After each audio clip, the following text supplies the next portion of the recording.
one question. Yes. Okay, if you turn your phone a little sideways, the other direction, we'll get a full view of you.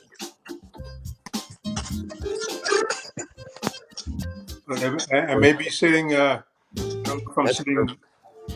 How I'm sitting, if it works, or Yeah, it's perfect. And we are live, and people are seeing us now. hey, everybody, no mask, no No. mask, no mask.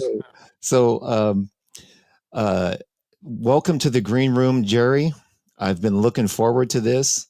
I've got so many questions for you. Great, great. Um, uh, Thank First, you for having me here. Thank you. oh, I'm honored. Now, let me just start off. It's really hard for me to not become a complete fan, even though my history with you started. I took a lesson from you. I met you at Agape, Exactly. and and it's a loving community, and you're really nice and kind, and we talked, and um, I became instantly, like we're buddies. So, and thank you for being that way. And I remember walking into church one night, and I instantly knew you were playing drums by what I was hearing because of how you play the snare drum. And I think I even said to you, I knew it was you because I could tell by how the snare drum was being played because of the groove that you play. So, Oh, um, and so I want to start with a little bit of a story about me in order to set up something that I want to hear from you. So when I was a kid and I was in high school and I was in Nebraska in the mid 70s, I started getting into fusion music as a drummer. And I'm listening to Return to Forever and, Lenny White and all those kinds of things. And then Music Magic comes out, and you were playing on that. And I'm like, holy, whoa. And I got to tell you, I wore that record out listening to that. thank you for And listening. your playing on that was it was orchestral, it was funky, it was symphonic. I mean, everything that a drummer would need to know how to play or be able to play like. And from a drummer's point of view, I'm sitting there like, man, this guy's great. And you became a guy that I looked up to and wanted to emulate. And what I wanted to get though is when you were that age growing up, I know that you went to school, I believe, with Stanley Clark and John Lee, Yes. and so when you were formulating that in those days, what was your inspirations? Because I'm sitting there at that high school age listening to you, and you actually busted onto the scene fairly young. Yeah. I mean, yeah. I kind of busted on the scene fairly young. Um, there, there, there were. It's like multi. There was multi-directional influence. Um, uh, First of all, I just want to say, and I just found this out today that um, my second teacher, who was in the Philadelphia Orchestra, Alan Abel, Mm. he died because of the COVID-19. He was 91. Mm. So ironic that you bring up this question because, like, in growing up in Philadelphia, at that time, I have an older brother, 8 years older, so I was listening to like the jazz station, and I was hearing the R and B station, and music in Philadelphia, and then also in the school system, they had these programs called All City. Mm. Elementary school orchestra and band, junior high school orchestra band, senior high school orchestra band, and band. So I went through these. So I'm listening to the, I'm listening, to Cozy Cole and Art Blakey and Roy Haynes, and then I'm hearing Benny Benjamin from Motown, and then I had become aware of Earl Palmer, and then I'm studying all this from the Podimsky book and stuff like that, and all these rudiments. So I got this whole classical thing that's going on too. So uh, you know I didn't. I did get out and play with the kids, play basketball and stuff like that. However, there was a lot of time spent with listening to music and practicing, and when you talk about um, the Return to Forever, my tenure with Chick Corea. I mean, a lot of that was from like listening to like Leonard Bernstein and either from the orchestral things that he was conducting or like West Side Story. Because West Side Story, it's man, there's a potpourri of different grooves that are happening there. Right, right, So having listened to that and taken that in, when the opportunity came, playing with Chick Corea and this music magic, and he had a drum part written out, but I always found that it's like if you kind of get like the conductor's music, you're going to have everything there, and then you can circle what you need. right. So in those 2 weeks that we rehearsed at, I think probably by the second day, I said, Chick, I'd like to have what you're reading in that score, and then all these certain, parts, that I felt that he was necessary to play and that he wanted me to play.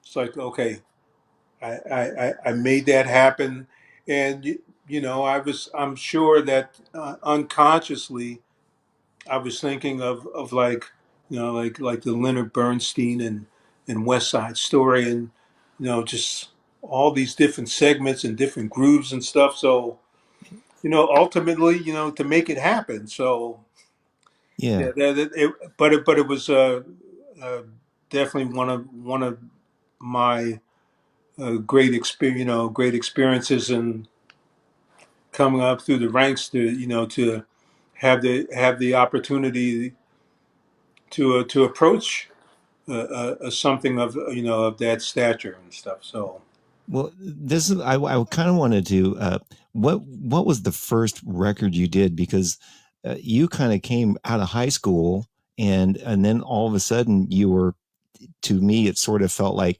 it's Chick Corea. So there's some stuff that happened in between there. And one thing that you did that I wanted to pick your brain on was the Catskills thing I was reading, oh, the Catskills. right? Doing those kinds of shows. Well, Okay, to address the Catskills, so this was probably about 1971, something like that. Yeah, 1971. And my friend John Lee, I met him. He came to my high school. I had known Stanley since I've known Stanley since 12. We were 12 years old. But John Lee came, I guess, 4 or 5 years later to Philadelphia. Came to my high school, Overbrook High School, um, and Overbrook was known as at that time a quote music magnet school. So it's like the kids in that neighborhood or in Philadelphia who had maybe some special musical skills that they've shown. Okay, they would attend that high school. And in my case, it was close to where I live, so I'm there. So John Lee's he comes to my high school, and we hit it off shortly after we met. The one funny story about John Lee was that he used to live in Amityville, Long Island, and transferred to Philadelphia because his father was a minister, and his turns out his father was a minister at my grandfather's church. So Oh, he comes to Philadelphia and stuff, and there was a woman by the name of Mary Howard. She was a great bassist, and she was the sister of the great saxophonist George Howard. So all this is a backdrop. So John comes in, and the teacher at Bill Munich. He's still alive. He still lives in Philadelphia. So Bill is like, so what songs do you know some jazz songs? Yeah, I know some jazz songs. So Bill says, do you know a Love Supreme? And John goes, doom doom doom doom doom doom doom doom. It's like, well, all right. So we hit it off, and we were playing in the jazz band. We graduated high school, and then this opportunity comes. He tells me about that. You know, I know this guy who's a booking agent who's booking these acts in the Catskill Mountains, and you play there like 5 or 6 days a week and stuff, and you have this experience of like you play a dance set and you read music, and then you have the main act. And before the dance set, you've had 1 hour with the headliner act. You have that 1 hour rehearsal, then you play a dance set, and then after the dance set, and then you play the show, and then you have an hour break, and then there's an artist who's played a show at another hotel, and then coming to your hotel, and you don't really have the time to rehearse it, but you stand around the piano, and the musical conductor, in this case, this gentleman, God bless him, Don Edwards, he knew all how to manage this. So we're looking at music. Okay, sign to sign, coda to coda. Horns, watch this, drums, watch this cue. Out, next song. So we had it. It's like it, I was told it's like if you can read, then it's just an interpretation. mm. So I got thrown into some fires, and it was a great thing. Yeah. So was it similar to the old vaudeville thing, or a little different? Yeah, kind of vaudeville thing. Yeah, if there was some vaudeville, some Broadway singer types and things like that with a big band. So Hmm. I did that for 2 summers. It was a great experience. Well, Great. I'm asking because again, my first experience with you was with Music Magic, and there was a swing section on this one song that was really swinging. So you obviously played some big band and some swing and all that sort of thing too. Yes, I did.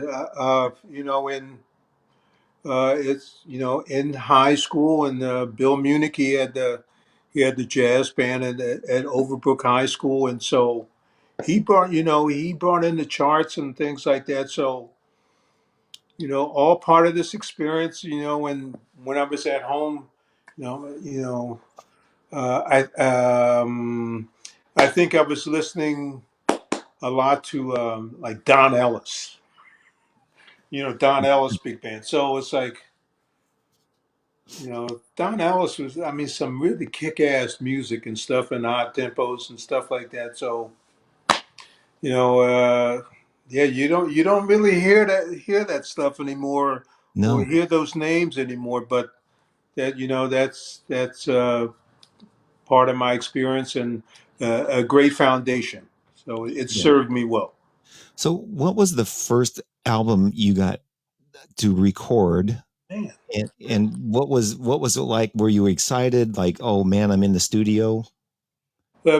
probably the really first uh, uh, uh, album that I recorded, I was playing with Michael Urbaniak, a Polish violinist, and his wife Ursula Dudziak was like she was singing and playing percussion, and she was singing sort of like it was like another version of what Flora Purim was doing. Oh, that's cool. So she was singing and playing percussion. Michael was playing electronic violin. There was a keyboardist, Vladek Golgolsky. I don't know where he is. And on the bass, Anthony Jackson. Oh, Yes. oh, And man, Anthony he was playing. I was like really impressed because I was, as far as like some of the technology, amplifiers and stuff. He was playing through like a Crown DC 300 and a big Serwin Vega speaker with an 18-inch speaker in there. So anyway, it's like oh, so man, man, it's a Michael Urbaniak album. I think myself and Steve Gadd are on there. So that was like my first. This was like in 1974.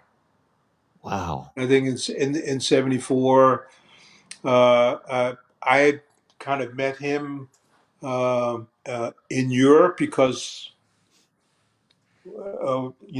to fill in the story, after doing the Catskill Mountains for a couple summers, and John and I are trying to find our way in Philadelphia. Oh, hold on, Jerry, you froze up a little bit. Mark was there. Alfonso Johnson was there. John Lee, myself, great saxophonist. Alfie Williams was there. A great flautist who uh, um, lives in Los Angeles. Arturo Webb, he was there. So we're trying to figure, where John and I are trying to find our way and playing little gigs. I was playing gigs with Stanley, and soon it was a trio with Stanley Clark and this another great bassist who eventually married Stanley's sister, Charles Fambro. So we were doing trio gigs, and they would switch piano and bass, and Charles, Stanley had his style. Charles Fambro was kind of from the school of like Charlie Mingus. However, when they both played piano, they were both, they were both enamored, like so many. They were enamored of McCoy Tyner. Hmm. So we were doing trio gigs like that, and then John, uh, he and I, we went to see Herbie Hancock with Herbie's band at that time with Julian Priester and Eddie Henderson and Billy Hart and Buster Williams. So we went to see them, and then Herbie told John about an opportunity. A friend of his who was a flautist who lived in Holland. His name was Chris Enzi, and Chris was trying to put a band together. John started the correspondence, writing and stuff, and Chris said, "Well, listen, can you make a tape and can you send it over?" So I played on the tape. Chris said, "Well, why don't you come over to Europe?" So it's one of the best experiences to leave America and live in a foreign country. And Mm. in this case, I lived in Holland for a couple of years, met so many musicians, which led me back October, November 74, when I came back, the whole Michael Urbaniak thing. and then that lasted until like mid 1975. And I met. I used to see Alphonse Mouzon play with McCoy Tyner in New York, but Alphonse was playing with Larry Coryell. He later went to play with Weather Report. I ended up taking Alphonse's place with Mm. Larry Coryell, and that's how I got into the 11th house.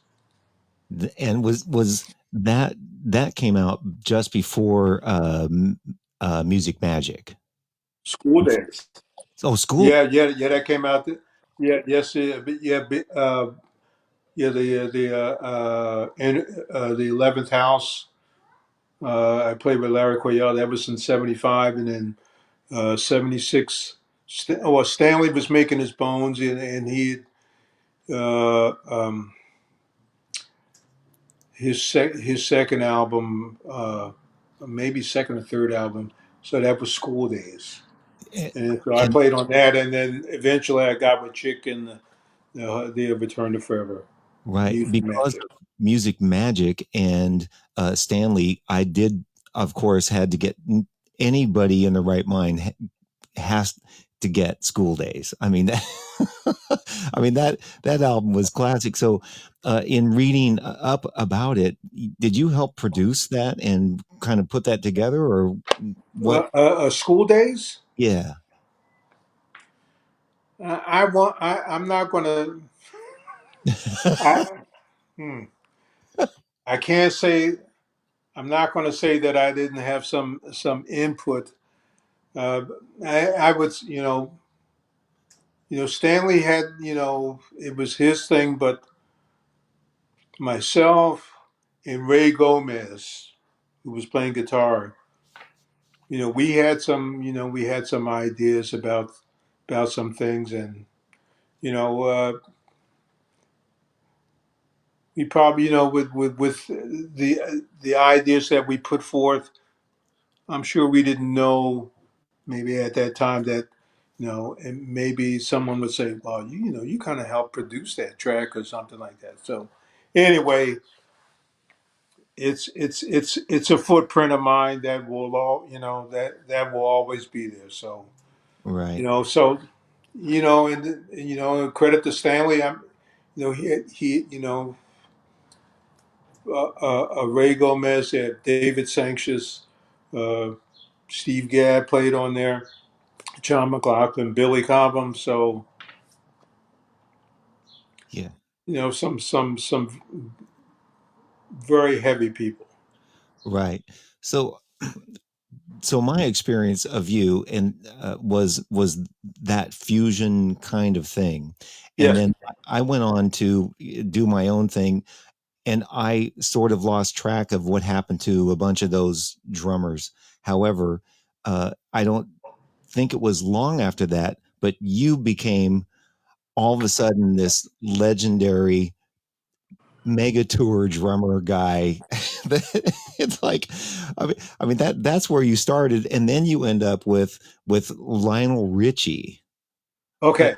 what? Okay. What? I mean, What what? happened was uh, in 1979, um, I played with the brothers Johnson. So I Okay. played with them for a little more than a year. Uh, I, but after playing with them, I wasn't happy with, there were things that were going on with me and, with in my life. And it's like, I think I want to go back to Europe. So I went back to Europe. I was in Germany, and I was there playing with the North German radio, and I was doing a lot of big band productions. So cut to 1983, and I come back in summer, and so I told my parents I'm coming home. Okay, we're going to pick you up at the airport. Now, this is like in June of '83. So they picked me up at the airport in Philadelphia. They had moved since for a couple of years from Philadelphia to New Jersey, South New Jersey. So the parents picked me up. So my mom says, "Oh, by the way, I got a phone call from this guy, Wilbur Terrell." Oh, Wilbur Terrell. And Wilbur Terrell, God rest his soul, he was tour manager with the Brothers Johnson. So he had my number. He called my mom. My mom says, Wilbur said, when you get home, give him a call. Okay, so, get my things in the house and then have a little something to eat. So I gave Wilbert a call the day that I got in that evening from Europe. Wilbert, what's going on? He says, hey man, how you doing? Hey, listen, I'm working with this guy Lionel Richie. He used to work with, he used to be in the Commodores. He's going solo. Oh, so he's getting ready to have auditions, put a band together. And I told him about you, and I think you can do this job. I think you would love it. And can you come out to Los Angeles? Sure, I can come out. When do you want me? Can you come out tomorrow? Yeah, I can come out tomorrow. He says, okay, I'm going to get you a one-way ticket to Los Angeles. Next morning, I was on a flight to LA and I did 3 auditions with Lionel. 10 days later, I had the gig. Whoa. And So that was, his all night long. That was that first tour. whoa, he was huge. He was huge. He was huge. What? So was that your first experience with doing mega concerts? Yeah, yes, it was. And what was it like? Well, just having rehearsals for a month, being on a retainer, uh, all that you want. Um, Greg Fillinganes was on the gig. Carlos, so Greg Fillinganes was playing keyboards. There was another keyboardist, Randy Stern, uh, a guy from Alabama, Daryl Jones. I don't think he's any longer with us. He was playing guitar. The great guitarist Carlos Rios was there. Hmm. Uh, um, the great bassist Henry Davis was there, and a percussionist who was just killing, and that was Sheila E. She was on the gig. Oh, wow. So that was like that first band. So man, he had, we were flying. It wasn't a jet at the time, but we had a private 4-engine turboprop. Hmm. So we would, It wa- you know, dancers and it was yeah, it was like I think I made it. Yeah, this is not the classical stuff with the with the thinking about the Philadelphia Orchestra, but this will work. Right, right. And so here's another thing that if anybody's ever watched you or familiar with your playing, when did the twirling of the sticks and all of that thing start getting incorporated? Did you do that from the get-go, or is it I something was you doing that in high school. I was, okay. I was I was doing that in high school because you know, bef- really before the I saw some videos of Lionel Hampton, Hmm. and I saw him spinning his sticks. He had his way of spinning sticks, and then I saw some videos of Keith Moon, and I saw Keith Moon spinning some sticks, and it's like, hmm, this is kind of cool. Then and then and although they weren't spinning sticks, but I saw the my dad would take me to these football games to see the famous football player Jim Brown anytime he came to Philadelphia. So halftime, I saw this drum and bugle corps maybe 5 or 6 times. It seems like every time I went to this to a game, the Reading Buccaneers were playing, and they were doing the backsticking. So it's like, my dad said, you're gonna, if you're gonna be in this business, you're gonna have to, you have to come up with some special stuff. So it's like, spinning in the sticks and back sticking. So high school, I saw a baton twirler in the marching band. It's like, can you show me how you do that? So she showed me, and it's like then I starting to incorporate it in my playing, and a little bit, and a little bit, and a little bit. And the thing with that is, it's yeah, it looks great, but you got to keep the time because if you lose the time, it's. Right. But everybody,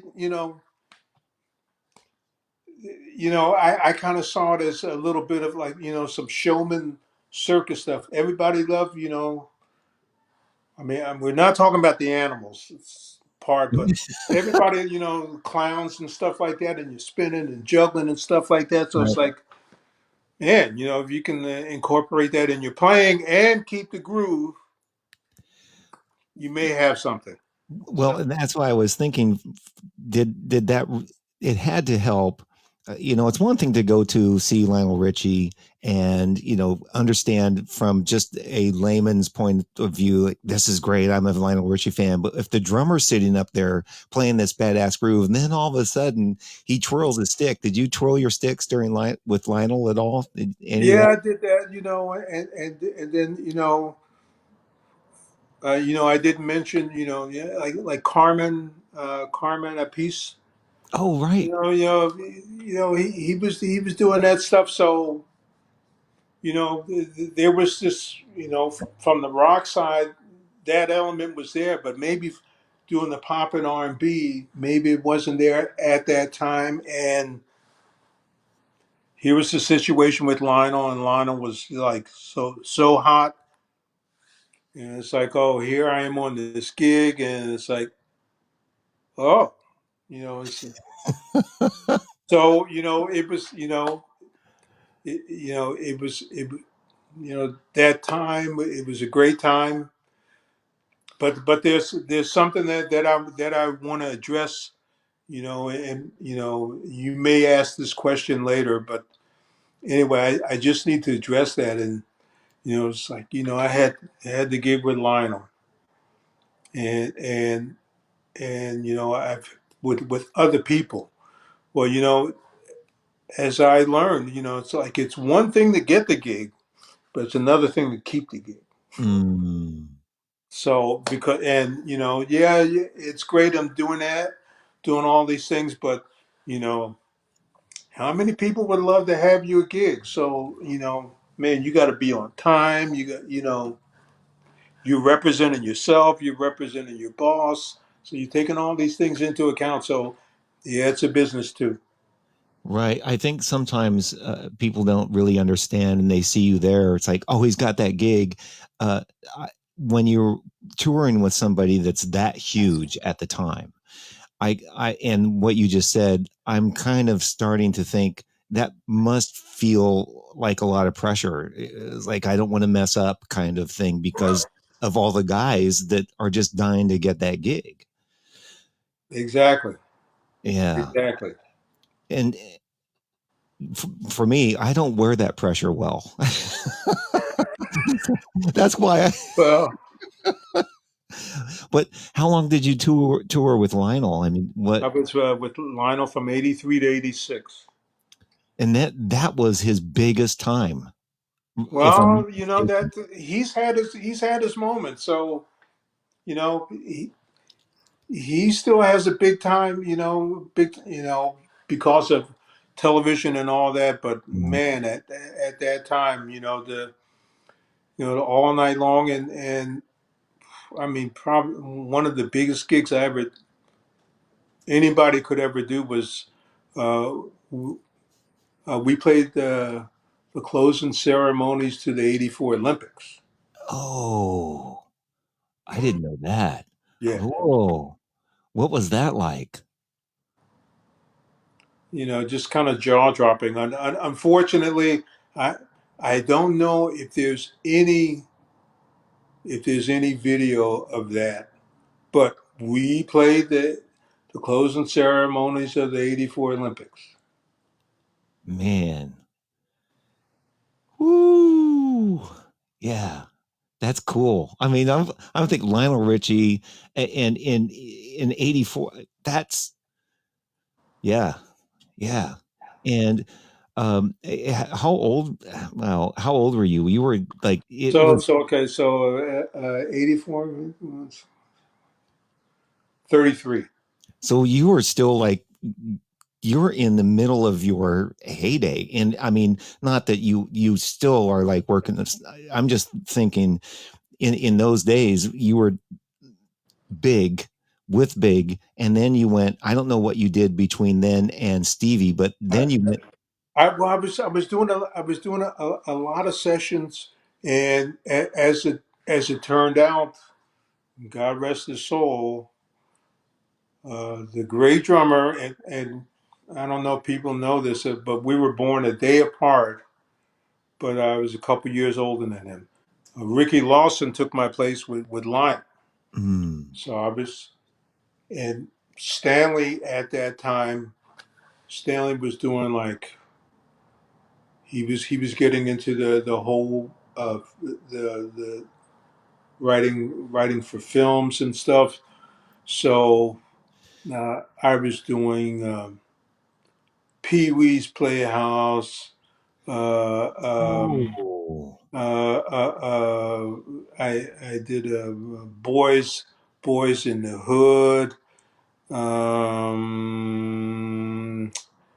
And I got a man. Anyway, I was well, doing all these things with Stanley, and if Stanley was still playing too.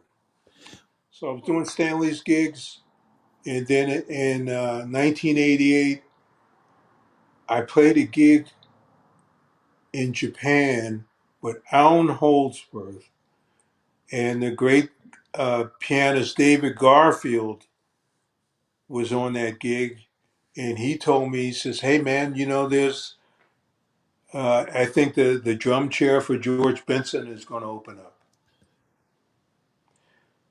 And it sure enough did. And so in '88, I started playing with George Benson from '88 to '91. okay. So this is a whole part of your career that I wasn't aware of. Because the studio thing that you were doing during all of that time, that's not insignificant. Doing You were doing TVs and movies and stuff and those kinds of sessions. Yeah, but yeah, a ton of stuff that Stanley was doing. So he Yeah. was really making his, you know, he, boy, he was doing a lot of stuff. He was doing a lot of movies. So I was doing that, and then and yes, he was still doing his solo career. But then this opportunity with George Benson came up, and it's like, Yeah. yeah, I mean, George Benson, Right. So so you're George. So playing with George, and his grooves, and so I played with George from '88 until '91, and then for a short stint, I did a bunch of TV shows with the great singer Vanessa Williams. oh I played with Vanessa on some, like quite a few television shows, and then I was still playing with George Benson, and then I hear um, that one of Stevie Wonder's brothers, Milton, had come by to see some George Benson gigs, and Dennis Davis was getting ready to leave. I guess Dennis Davis was going to leave Stevie Wonder to play with David Bowie, and the Stevie Wonder chair was open. So I got to tell you about the Stevie. Yeah. Yes. Okay, so I hear, I get the call. Um, I even talked to Nate Watts, who was Stevie's bassist and musical director. Okay, so uh, Stevie's Stevie's studio. I think it's still like kind of like in the Koreatown. It's like on Wilshire Boulevard, and trying to don't exactly remember the the that area, but anyway, I was told it's like okay, you need to be there like at by midnight. Okay, so Okay. it's okay. I had to be there by midnight, and so I'm right now at that point. And I think I had like 2 weeks. I'm trying to soak up as much Stevie Wonder music as I can, and of course, I heard all the stuff, so it's like, man, this is a heck of an opportunity. So I get there. I don't. All I have to do is bring sticks. So I get there maybe about 11:30. So I'm waiting. 11:30, 12:30, 1:30, 2:30, 3 o'clock. Stevie comes in. Hey everybody, hey, how's everybody going? Okay, where's that drummer at and stuff like that. Oh, how you doing, Mr. Wonder? Oh, okay. Come on, man. Come on, man. Let's sit down, man. Let's play. So, I'm thinking it's like, okay, he's going to start calling songs. He didn't call any song of any of his things. He was playing jazz. He would change tempos. He would play in odd meters. And the reason why is he wanted to know that I was watching him and that I Mm. was listening to him and, playing with dynamics and all that stuff. And Ah, I got the gig. you know, uh, you when I took the lesson from you, that was something that you stressed to me about playing is really listening and watching the people you're working with. Eh, Yeah, all I, it's different when you're playing with a person who cannot see you. right. However, they're expecting that you're watching them all the time. Mm. And in Stevie's comfort zone, it's like, okay, I can do whatever I want to do. So, okay, you may have a set list,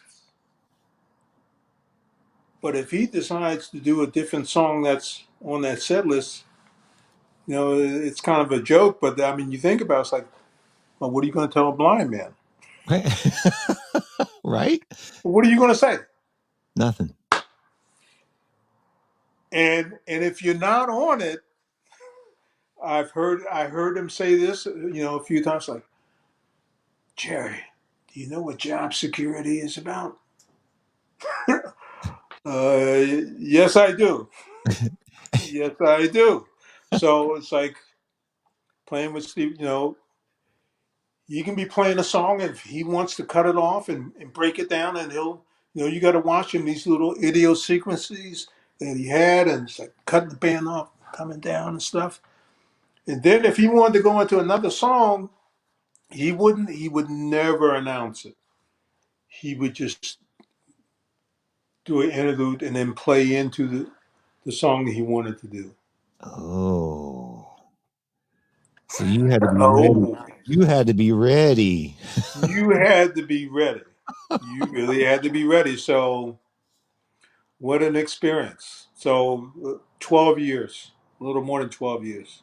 Wow. Well, I really want to play this song, but if I ever played it back on YouTube, if I put this on YouTube, they would say you can't play it because I don't have permission. But the Wonder Live record and Ah. For Your Love. And I even, when I took a lesson, I asked you about this because of your groove. And everybody talks about your groove and your pocket, which we haven't even addressed. But the reason why you get all these gigs is because of how you play and your feel. And you showed me something on how you played For Your Love, you know, and the way you played that groove, I it just gives me chills every time I listen to that song. And on that live album, and that was you playing that groove. Well, And you, I'll tell you about that groove. And, I'll say this in playing, in playing that song for your love. mm-hmm, There's a lot of there should be a lot of recognition to Mr. Bernard Purdy in that because mm, it's kind of like this. It's not his shuffle, but it's kind of shuffle like. right, right, Shuffle like sections and other things that more eighth notes. So anyway, yeah. I'm glad you brought this song up. It's an amazing feel, and it's hard to emulate. I mean, I can play the notes, but I can't necessarily play the feel because it's a feel that you have, and that's the groove that everybody talks about, is that pocket. And you showed me something that you do with your triplets and how your ghosted triplets on a snare drum. I'm like, who'd have thought of doing that? you know? Thank you Yeah. very So much.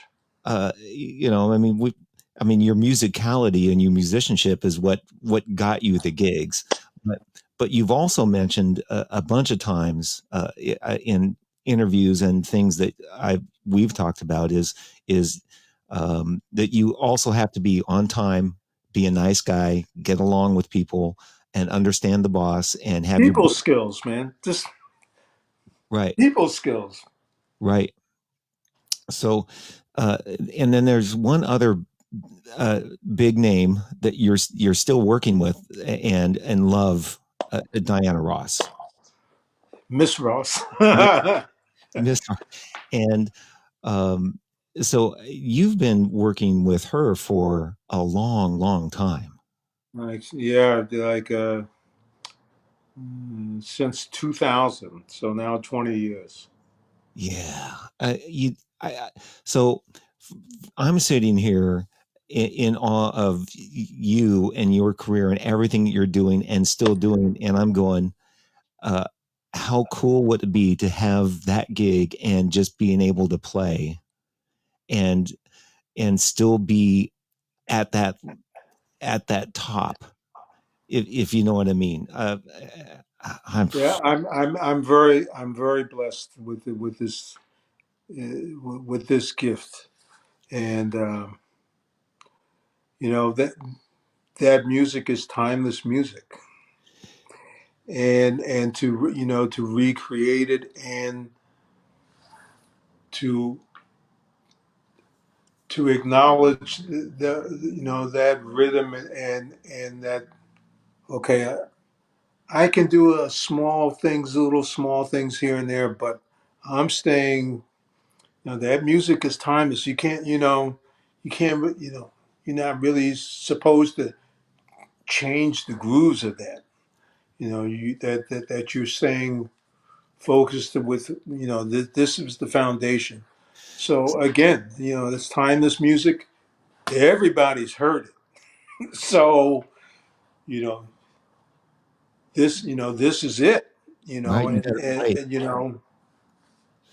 Well, so this is what uh, you don't probably break out of the. You play the tune the way it's supposed to be played, and honor the music. But what I would like everybody, encourage everybody to do is watch YouTubes of all of the stuff you've done. And I would like to show some.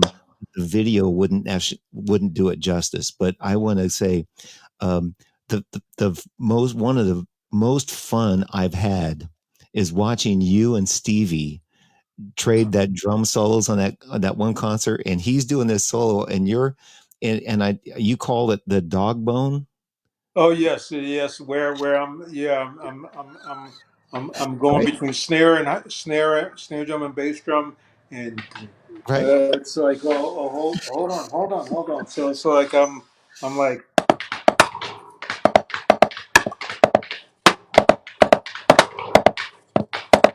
so I'm going back and forth and stuff like that. So yes, And it's great because he's playing this thing and you're playing all this incredible stuff, and then and all the time you're spinning the sticks, your sticks going in and out of your mouth, and I'm going, oh my. yeah. However, people don't real. He was maybe 30 feet in front of me. Right. You know, the perception was that maybe I was closer. No, he was like 30 feet in front of me. Yeah. So it's like I'm doing these things and he's playing, but then I don't know if notice a couple of times where all of a sudden his head kind of goes like this. Uh-huh. And Right. that's one of those things where, yeah, keep your eyes on the blind man. So then, so it's like, and he did like that. It's like, okay, here comes something else new. Here comes something new. So Yeah. there you, so yes. I noticed that a few times. I man. So I know I you have a drum pad in front of you. Yes. Do you warm up a lot? Do you still practice like do Yes. Yeah. A pad is fine. yeah. Just do my rudiments and the dog bone didn't go so well because the pad is higher. I'm sitting Right. lower, but anyway, But it's a cool. pad, a It, pad. it's cool because this is what was killing me, because you were doing all of this with the hands and the sticks, and yet the groove was slamming, and there were all these fills and stuff going on between you and Stevie, and I'm going, man, it was cracking me up. It was just amazing. He's a great drummer. He is. He is. He's a good. I've said a talking book. You know that came out like in 1972.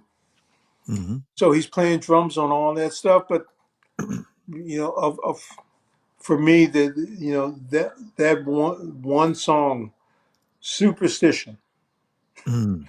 and to me that groove is the foundation to like all the hip hop It is. drums and stuff. That's Stevie. That is an amazing groove, and I've heard a lot of people try to play it and they just can't. It's just you gotta feel that. I mean, that's a feel. That's It's a fit. Yes. right. So we've been having some comments on our Dennis Moody. He Oh yes, the great engineer Dennis yeah, Dennis he was. Moody. Yeah, baby. And then somebody says, Jerry, have you ever played with James Gadson or know him? But I believe I saw a picture with you, Dennis, and James Gadson. Yes, yeah, that was at the Nam show, but yes, I know James Gatson, and you know from you can listen to Marvin Gaye and Bill Withers. Right? Just to listen to that. Right? Just to listen to that stuff. Gatson. Yeah. Yeah. So uh, I for me, I put you in. And I'm just a knucklehead, drummer kid in Nebraska that wanted to be a drummer, and I've got my guys that I believe are like the coolest guys ever. There's Ricky Lawson, James Gadson, right? Yes. You. Thank you. Ed you mentioned, and there's well Vinny, but you've got those chops guys, but then you've got the groove guys, and there's only a handful of guys that are those groove guys who are, and that's why it's hard for me to stay focused and not be sit here and be such a fan. Well, there's a saying, of groove never lies, man. So the Steve Gads and the Harvey Masons. Right. Um, God bless him. Someone who was a big mentor to me, and he came. I knew him just at the right time, and when the opportunity with Lionel Richie came around, and it was actually through my friendship with uh, Paul Jameson, Mm, who was Jeff Porcaro's drum tech, and he put together that Pearl drum rack. But uh, uh, Jeff Porcaro was like he was a mentor mm. to me, and uh, He, yeah, he holds a very very very special place in my heart. well, He always will. yeah, and I now that you mention that he is another guy that plays a shuffle feel that's really unmistakable. Like right, it's like that Rosanna groove. I mean, come on, I mean, that's an amazing groove. Yeah. So all grooves, man. It's I heard a line about somebody saying about the groove. You say you want the groove so deep in you want your groove so deep it's like the lint in the bottom of your pocket. That's where you want the groove at. And it's like the Gadsons, the Gads, the Picaros, and Vinny. Yeah, I Oh, mean he's got chops, but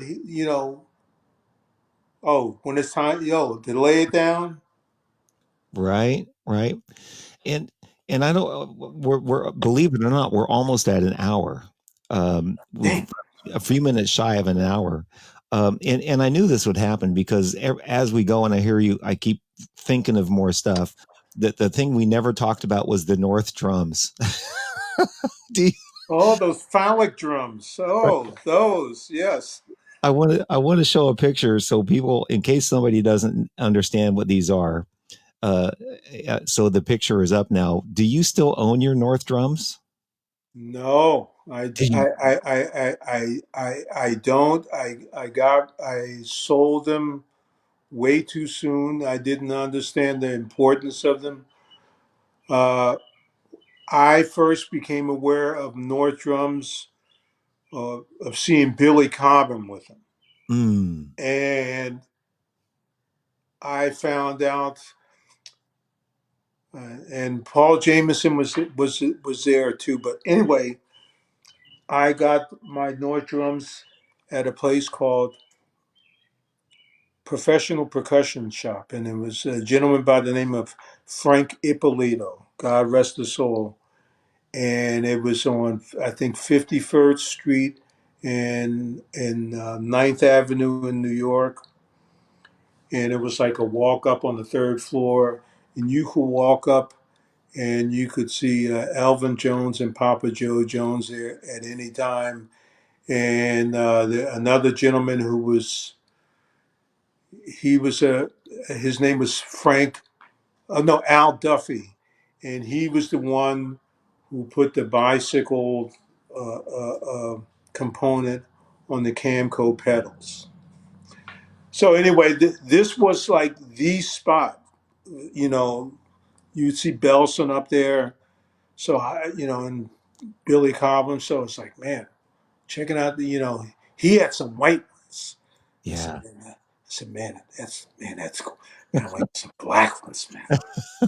And then I don't know what picture you're showing, but if you see these drums with colors, it was Paul Jameson who suggested it's like, Jerry, the black is cool, but man, if you kind of get some flames, you know, added to the end of those.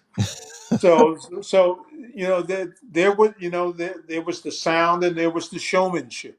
So Right, right.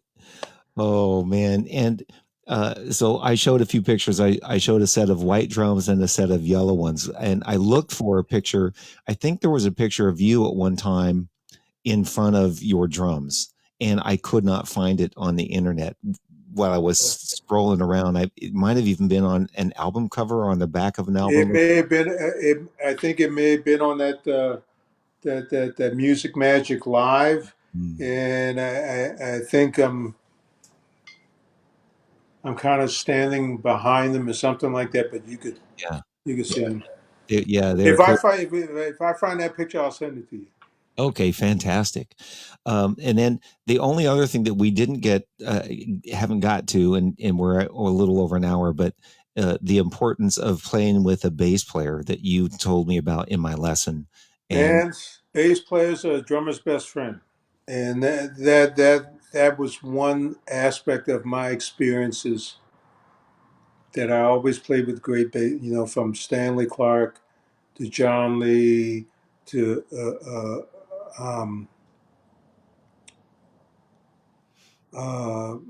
to Charles Fambro, Henry Davis, Cecil Thomas, who I'm playing with now, Nathan Watts with Stevie, Stanley Banks with George Benson, who's still on the George Benson gig, mm, Anthony Jackson.